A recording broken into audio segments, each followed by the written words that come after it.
Wait. Assalamualaikum warahmatullahi wabarakatuh. Perkenalkan nama saya Dia Ayu Anandra dengan NPM 1844098. Di video kali ini saya akan menjelaskan mengenai keamanan multimedia. Sebelumnya, multimedia itu merupakan suatu media yang tidak hanya terdiri dari teks saja, namun dapat juga berupa gabungan dari dua atau lebih media, termasuk teks, gambar, audio, video, dan animasi. Nah, mengenai keamanan multimedia, keamanan dalam multimedia itu berkaitan dengan jaringan multimedia. Kenapa? Karena untuk berkirim multimedia, data multimedia itu harus melalui jaringan. Jadi kita akan membahas mengenai keamanan dari data multimedia. Nah, ada 3 metode yang dapat digunakan dalam pengamanan data multimedia, yaitu kriptografi, steganografi, dan watermarking. Kriptografi itu secara umum merupakan ilmu atau seni untuk menjaga suatu informasi atau berita. Selain itu juga dapat dikatakan ilmu yang mengajari teknik-teknik matematika yang berhubungan mengenai aspek keamanan informasi seperti kerahasiaan data, keabsahan data, integritas data, serta autentikasi data.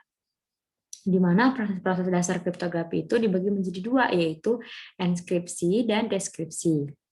Nah, contoh teknik kriptografi klasik yaitu ada dua, yaitu substitusi, yaitu di mana teknik ini mengganti satu atau sekumpulan bit pada blok plain text tanpa mengubah urutannya.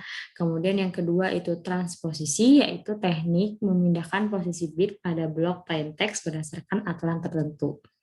Setelah itu kriptografi simetris, di mana kriptografi itu dibagi menjadi dua jenis, yaitu simetris dan asimetris.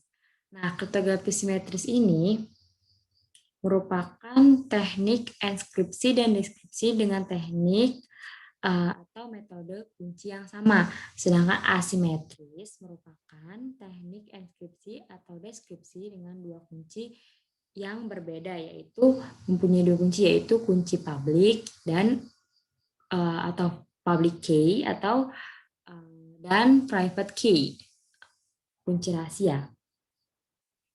Di mana kita dapat melihat contohnya di sini dalam jurnal Teknik Informatika UIN Sunan Gunung Jati Bandung dengan judul Pengamanan Data Informasi menggunakan kriptografi klasik oleh Sally Aprilia, Fakultas Sains dan Teknologi.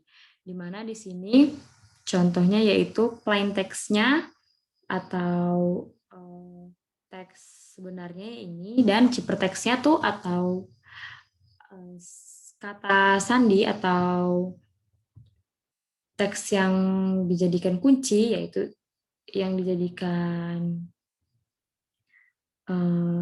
kunci yaitu ini. Jadi di mana ini ciphertext-nya itu dibuat dengan semau kita aja gitu kan. Tadi dibagi menjadi itu substitusi dan transposisi. Setelah itu kita akan membahas mengenai steganografi. Nah, steganografi sendiri itu merupakan cara mengamankan data dengan menyamarkan data. Nah, seolah-olah data ini tidak terlihat atau tidak ada. Jadi pesan itu sebenarnya utuh, hanya saja ditambahkan oleh karakter lain, sehingga orang yang paham tidak akan mengerti maksud pesan tersebut. Nah, contohnya kita bisa melihat di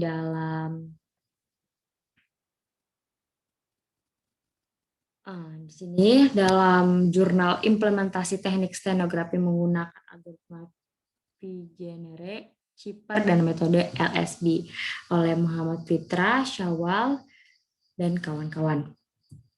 Nah, di sini kita dapat melihat bahwa menggunakan algoritma ROT3, yaitu di mana menambahkan 3 angka dari angka asli, misalnya ini B.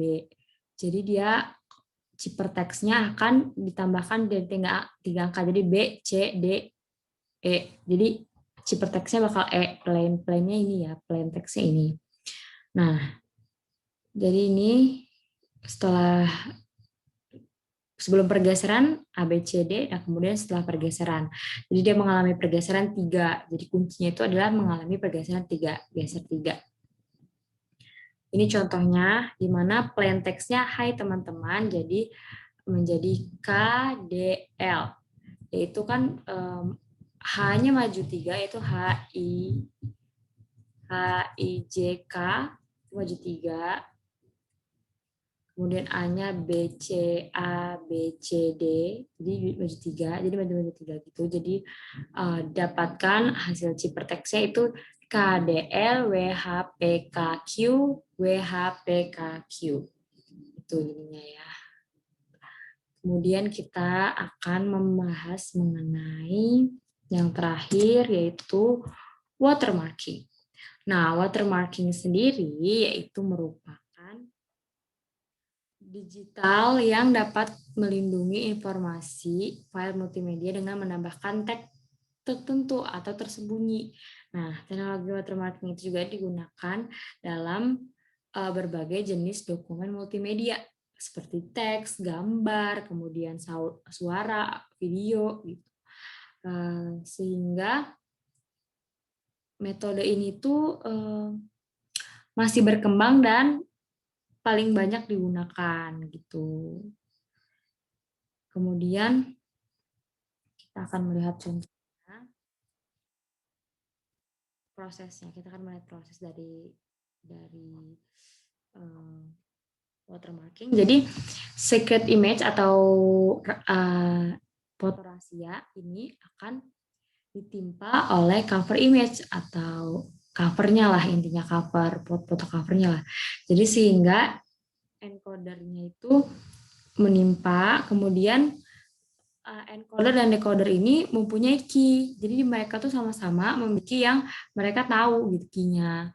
Sehingga menjadilah stego object ini. Jadi setelah secret image ditimpa oleh cover image, jadi stego object. Nah, kemudian key ini untuk membuka atau mengekstrak lah apa dalam foto itu, image itu ada secret image apa gitu. Kemudian decoder dapat membuka foto stegan objek ini, terus dia dapat membuka dan mendapatkan secret image, kemudian covernya biar seperti itu.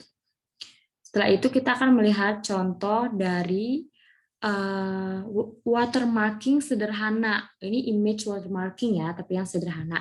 Misal ada foto, kemudian kita akan menambahkan supaya foto ini nggak diplagiat atau di copy paste atau di hak milik, hak cipta dan yang lain-lain diambil lah, disalahgunakan. Jadi kita akan menggunakan ini misalnya tanda dilarang. Misalnya kalian boleh pakai tanda apapun, mau kasih nama apapun. Jadi kayak ada watermarknya gitu di foto. Jadi kalau misalnya kita lihat ini bisa ada gambar orang ditambah rambu-rambu dilarang gitu misalnya, ini termasuk watermarking gitu.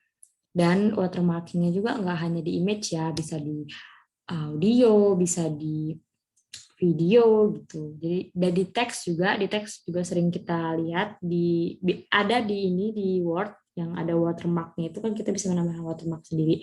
Nah itu contoh-contoh watermarking. Mungkin sekian presentasi dari saya. Apabila banyak salah, saya mohon maaf. Wassalamualaikum warahmatullahi wabarakatuh.